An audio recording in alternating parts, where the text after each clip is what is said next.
جارية الأنبياء في القرآن الكريم إحصائيات وأرقام منها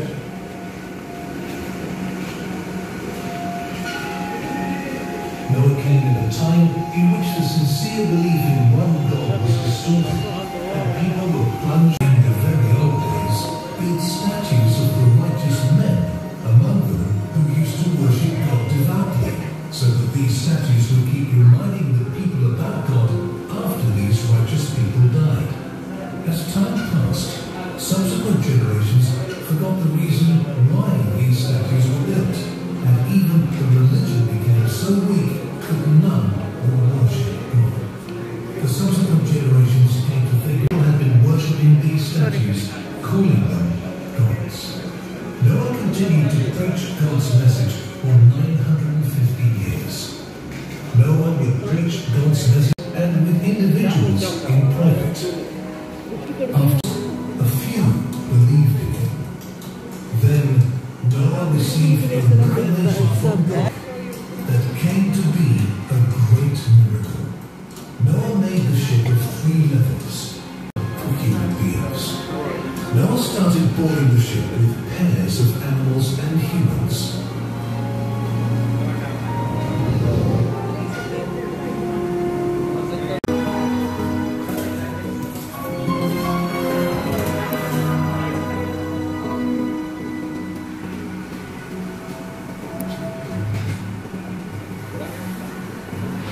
Once animals were rain to pour to the earth in every place, the ship sailed in waves as high as mountains.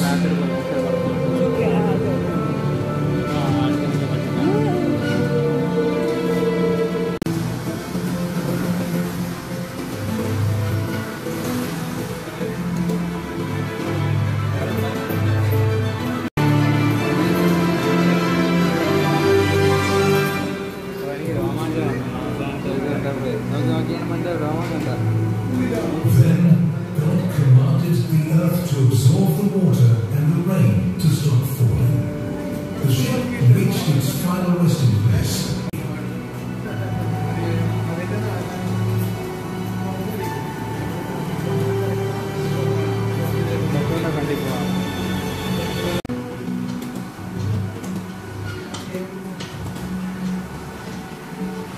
Noah is called the second father of humanity, Adam being the first.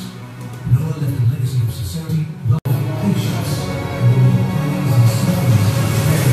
and suffering for the sake of the truth.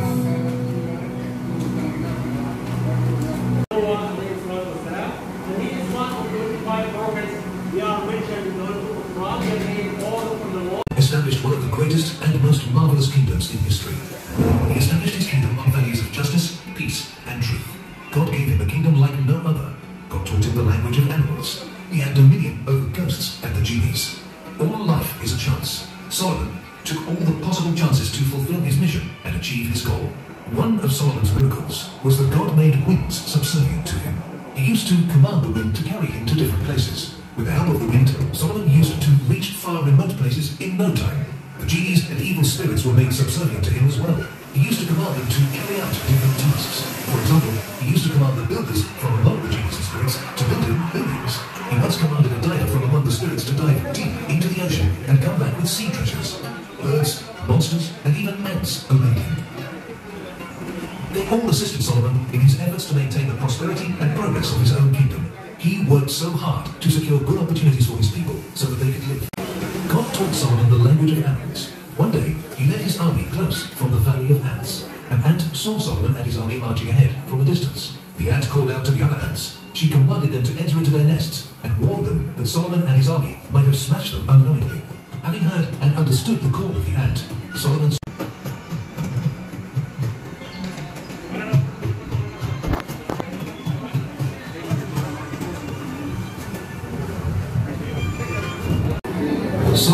used God's blessings in doing all that was good. With God's blessings, Solomon served humanity, sustained life on earth, and promoted peace.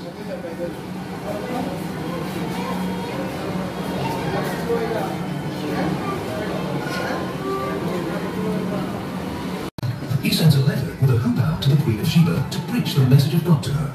He calls her to worship God alone. Land to meet Solomon, the great king, in his palace. She comes and enters the palace and is so shocked when she sees her throne physically present God, worthy of worship. Her heart opens up to what Solomon says, and she accepts to submit herself to God alone, the Lord of the world.